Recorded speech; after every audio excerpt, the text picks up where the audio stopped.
Hello बच्चों, उम्मीद है आप सब ठीक होंगे। तो चलिए फिर से हम आए हैं एक नए क्वेश्चन के साथ। एक्सरसाइज 4 डॉक्टर केसी सिन्हा के बुक से लिया गया है। चलिए क्वेश्चन को स्टार्ट करते हैं बिना देर किए हुए। किसी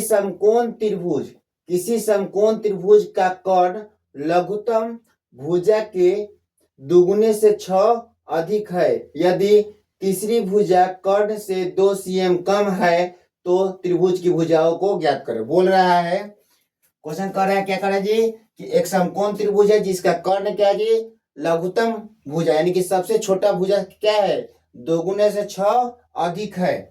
और जो एक और भुजा है, तीसरी भुजा वो क्या है, कर्ण से 2 cm कम है। तो तीनों भुजा ज्ञात करें। चलिए शुरू करते हैं। तो देखिए जी, यहाँ पे हम फिगर बना दे रहे हैं एक समकोण त्रिभुज का। लघुत्तम भुजा है यानी कि लघुत्तम मतलब सबसे छोटा। तो सबसे छोटा या तो इसको मान लीजिए या फिर इसको मान लीजिए। इसको नहीं मान सकते क्यों, क्योंकि ये होता है कर्ण, इसको या इसको। तो मान लीजिए सबसे लघुत्तम भुजा कितना मान लेते हैं जी, लघुत्तम भुजा यानी कि सबसे छोटा भुजा, लघुत्तम भुजा यानी कि सबसे छोटा भुजा क्या मान लीजिए, एक्स, यानी कि ये वाला हो गया एक्स। अब क्या कर रहा है जी कि कर्ण क्या है, उसका दोगुना। कर्ण क्या है जी, उसके दोगुने से 6 अधिक है। तो इसका दोगुना बोला है कि कर्ण जो है लघुत्तम भुजा के दोगुने से 6 अधिक है। तो लघुत्तम भुजा एक्स मानी है तो इसका कर्ण क्या हो जाएगा जी, इसका दोगुने से 6 अधिक है यानी कि 2x + 6। तब ना होगा, कर्ण जो है लघुत्तम भुजा के दोगुने से 6 अधिक है तो इसका दोगुना क्या होगा, 2x होगा प्लस 6। एक और ये तीसरी भुजा है क्या जी, कर्ण से 2 कम है। तो कर्ण क्या है जी, से 2 कम है। तो 2x प्लस कितना है, 6 है। तो 2 कम कर देंगे तो क्या हो जाएगा, 2x + 4। तो ये हो गया आपका कर्ण हो गया 2x + 6, एक और भुजा हो गया 2x + 4। तो तीनों भुजा याद करना है। चलिए जी स्टार्ट करते हैं। तो आपको बताया गया होगा, जहां भी पढ़े होंगे, क्या होता है जी, कर्ण बराबर क्या होता है जी, कर्ण स्क्वायर बराबर होता है लंब स्क्वायर प्लस आधार स्क्वायर। यानी कि एच स्क्वायर बराबर क्या होता है जी, P square plus B square, B square. H यानी कि कर्ण होता है तो क्या हो जाएगा जी, यहाँ पे 2x + 6 का एक्स स्क्वायर बराबर कितना हो गया, पी वाला 2x + 4 का स्क्वायर प्लस x का स्क्वायर, बी का मान हो गया। ये हो गया आपका h का मान, h हो गया, p हो गया, अब a हो गया b। एच स्क्वायर का मान बैठा दिया यहाँ पे p का मान बैठा दिया, यहाँ पे b का मान बैठा दिया। चलिए स्क्वायर करते हैं। तो स्क्वायर कैसे करेंगे जी, a + b का होल स्क्वायर। तो a + b का होल स्क्वायर कहता है a स्क्वायर यानी कि 2x का स्क्वायर। तो क्या हो जाएगा जी 4x स्क्वायर, फिर होता है b स्क्वायर यानी कि 6 का स्क्वायर तो 36, और फिर होता है 2ab यानी कि 6 दूना 12, 12 दूना 24x। चलिए इसी तरह इसको भी तोड़ेंगे, a + b का होल स्क्वायर पर जिस तरह इसको तोड़े हैं, 4x स्क्वायर प्लस 16 और 4 दूना 8, 8 दूना 16x प्लस एक्स स्क्वायर। चलिए जी अब क्या करेंगे जी, जाति वाले की तरफ ले जाएंगे। 4x स्क्वायर प्लस 36 प्लस 24, इसमें क्या हो जाएगा जी 4x स्क्वायर और 1x स्क्वायर कितना होगा, 5x स्क्वायर प्लस 16 और प्लस 16x। चलिए जाति वाले की तरफ ले जाते हैं। यहाँ का 4x स्क्वायर, इसको इधर लाएंगे तो क्या है, बराबर को कच में है, प्लस में है, तो क्या हो जाएगा माइनस में जी 24। ये वाला उतार दिए, ये वाला इधर से आएगा तो क्या हो जाएगा माइनस 24x होगा, sorry 24x minus 16x plus 36, ये वाला उतार दिए, और उधर से आएगा तो क्या हो जाएगा -16 बराबर 0। सभी को इतना भी था इधर, इसको इधर लेके चले आए, बराबर से पहले लेके चले आए हम। अब क्या करेंगे जी, 4x स्क्वायर में से 5x स्क्वायर जाएगा तो क्या होगा -x स्क्वायर बचेगा, 24 को x में से 16 को x जाएगा, 8 को x बचेगा, और 36 में से 16 जाएगा, 20 बचेगा। चलिए साथ समझ में आ गया होगा आप लोग को। इसमें से क्या करेंगे, माइनस कॉमन ले सकते हैं। माइनस कॉमन लीजिएगा तो क्या हो जाएगा जी, एक्स स्क्वायर यहाँ पे माइनस हो जाएगा 8x और यहाँ हो जाएगा -20। अब क्या करना है जी, इसको फैक्टर करना है। इस प्रकार से फैक्टर करना है कि गुना करने पर कितना आना चाहिए, 20 आना चाहिए, और जोड़ने या घटाने पर, सॉरी घटाने पर कितना आना चाहिए, 8 आना चाहिए। तो कितना लिख देंगे जी, 10x + 2x -20। 10 को कर्जा था जिसमें 2 कर्जा दे दिए तो 8 को कर्जा हो गया, और 10 दूना 20 -20। अब इसमें से कॉमन ले ले, कॉमन दोनों के पास जो रहता है, दोनों के पास क्या है, x है, x निकाल दिए, एगो x बच गया 10। इसमें से 2 कॉमन ले लेंगे, यहाँ भी x प्लस -10। अब क्या हो गया जी, x -10, एक हो गया x प्लस 10। तो इसमें जो माइनस रहता है वही क्या होता है, आंसर होता है। क्यों आंसर होता है जी, क्योंकि x -10 बराबर क्या हो जाता है, 0। तो x बराबर क्या हो गया, 0, यानी कि x का वैल्यू कितना हो गया, 0। x बराबर 0, तो x किसको माने थे, इसको, तो इसका मान कितना हो गया जी, 10। इसका मान कितना हो जाएगा, x का मान 10 है तो 10 दूना 20 और 6 26। इसका मान कितना होगा जी, x का मान 10 आया है तो 10 दूना 20 और 4 24। चलिए, उम्मीद है आपको एक क्वेश्चन समझ में आ गई होगी। चलिए नेक्स्ट क्वेश्चन देखते हैं बिना देरी किए हुए।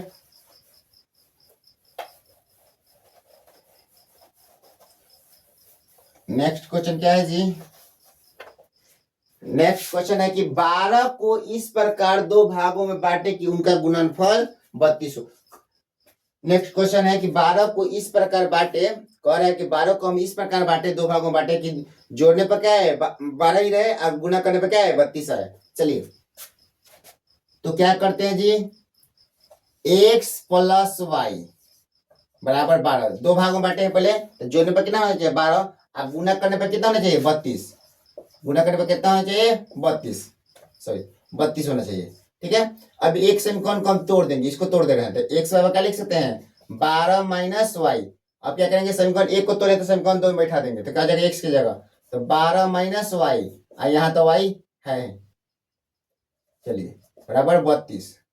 इसमें इससे गुना हो जाए 12y, इसमें वाई स्क्वायर, 12 में y से 12y और y में y से y स्क्वायर बराबर 32। इसको इधर लाते हैं, प्लस है तो क्या हो जाएगा माइनस बराबर 0।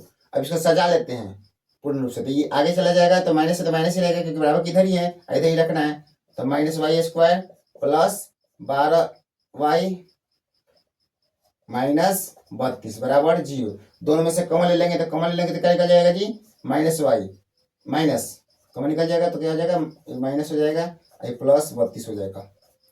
सेम इसको भी ऐसे ही तोड़ना है कि जोड़ने क्या आना चाहिए जी, जोड़ने पर आना चाहिए, दो भागों बांटना है 32 को, इस दो भागों बांटना है कि जोड़ने पर क्या कितना आना चाहिए 12, और गुना करने पर 32। चलिए जी लिख देते हैं -8 और -4 प्लस 32।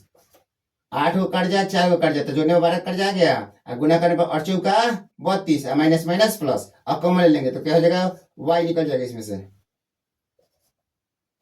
y जब निकाल देंगे इसमें से तो क्या निकलेगा जी y -8, इसमें से 4 कॉमन ले लेंगे तो क्या जाएगा y -8। ये क्या हो गया y -8, एक हो गया, एक हो गया, दोनों को बदले में एक लिख देते हैं, ये दोनों को बदले में एक लिख देते हैं। इसमें दोनों माइनस आ गया तो दोनों आंसर हो जाएगा, यानी कि y बराबर 8 भी हो जाएगा और 4 भी हो जाएगा। तो उसी तरह y बराबर 8 भी हो जाएगा 4 हो जाएगा, तो x का मान भी क्या हो जाएगा 4 भी हो जाएगा और 8 भी हो जाएगा। क्यों, क्योंकि अगर हम इस समीकरण में y का मान 8 रखेंगे तो x का मान 4 आ जाएगा, यदि y का मान 4 रखेंगे तो x का मान 8 आ जाएगा। चलिए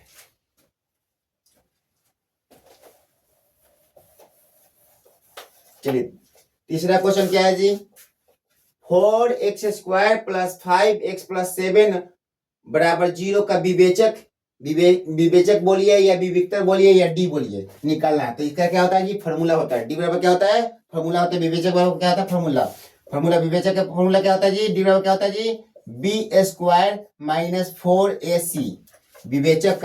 विवेचक को विविक्तर भी बोला जाता है या डी भी बोला जाता है। इसका फॉर्मूला क्या होता है, डी बराबर b² - 4ac। तो ये जो है आपका a का मान हो गया, ये हो गया आपका b का मान हो गया, ये हो गया c का मान।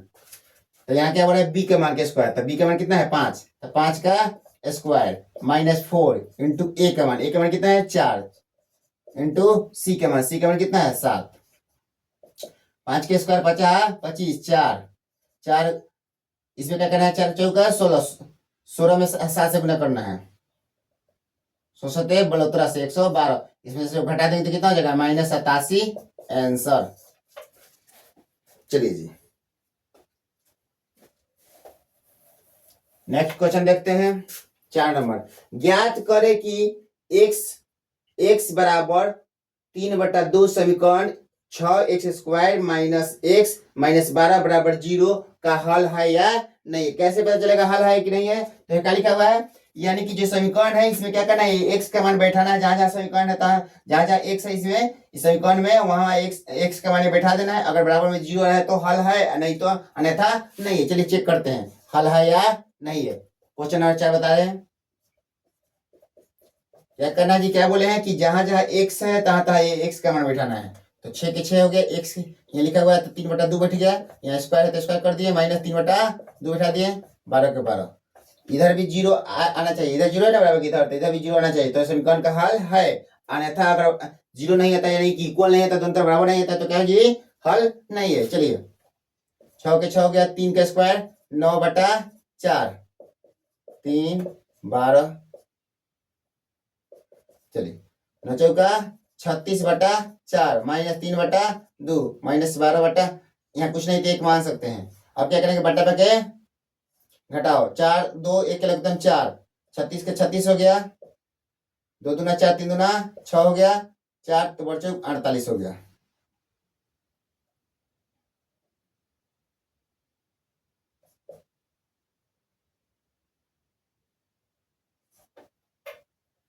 सॉरी सॉरी सॉरी 9 छक 54 होगा, सॉरी 9 छक 54, सॉरी सॉरी गलती कर दी, 9 छक 54, ठीक है। अब क्या करेंगे जी, देखिए तो 54 के 54 हो गया,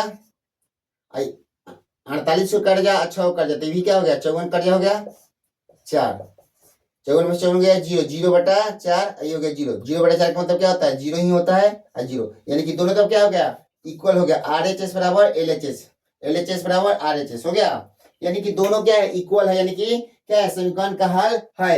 यदि यही इक्वल नहीं आता, मान लीजिए यहाँ पे 0 यहाँ पे 1 2 कुछ भी आता, इक्वल नहीं आता, दोनों बराबर नहीं आता, तो क्या होता, समीकरण का हल ना होता। चलिए लास्ट क्वेश्चन देखते हैं। लास्ट क्वेश्चन क्या है जी, जांच कीजिए कि निम्न समीकरण द्विघात समीकरण है या नहीं है। जांच करना है कि क्या जो नीचे समीकरण दिया गया द्विघात समीकरण है या नहीं है। तो द्विघात समीकरण का पहले फॉर्मूला होता है, आपको याद रखना पड़ेगा। द्विघात समीकरण का फॉर्मूला क्या होता है जी, द्विघात समीकरण का एक फॉर्मूला होता है जो इस टाइप होना चाहिए, ax² + bx + c, इस रूप में होना चाहिए, तो द्विघात समीकरण है, अन्यथा नहीं है। चलिए जांच करते हैं, क्या बोल रहा है जी, x - 2 x + 1, इधर क्या है x - 1 x + 3। क्या करते हैं जी, इसको बाहर भीतर गुना कर लीजिए, तो a वाला बाहर हो जाएगा तो ये पूरा अंदर हो जाएगा x + 1, फिर इसमें से आधा बाहर हो जाएगा -2, तो फिर हो जाएगा x + 1। इसी तरह इधर भी कीजिए, x + 2 -1 x + 2, x² x - 2x, इसमें से गुना करेंगे तो क्या हो जाएगा, 2 हो जाएगा, x² + 2x - x - 2। चलिए इसको ये क्या करेंगे जी, घट जाएगा, 2 कट जाए से 1 कट जाएगा तो कितना हो गया, 1 कट जाए बच गया जी, माइनस में 1 क्या हो जाएगा, यहाँ भी बच जाएगा 1। अब जो भी इधर है उसको उस तरफ लाते हैं, तो क्या हो जाएगा, x², ये इधर से प्लस में तो क्या हो जाएगा, इधर हो जाएगा माइनस में, -x, प्लस में तो क्या हो जाएगा, -2, माइनस में तो क्या हो जाएगा, प्लस में, ये क्या हो गया, दोनों कट गया, -2x, ये भी दोनों कट गया, तो क्या बच जाएगा जी, इस रूप में x² ax² + bx + c के रूप में नहीं है, यानी कि क्या है जी, इस द्विघात समीकरण नहीं है, इस रूप में आना चाहिए। x² कुछ भी आता, 6x या कुछ भी आता, एक बार आता क्या, स्क्वायर के रूप में, एक बार x के रूप में, एक अचर के रूप में आता, तभी द्विघात समीकरण होता था। नहीं आ रहा है, यानी कि द्विघात समीकरण नहीं है। चलिए जी,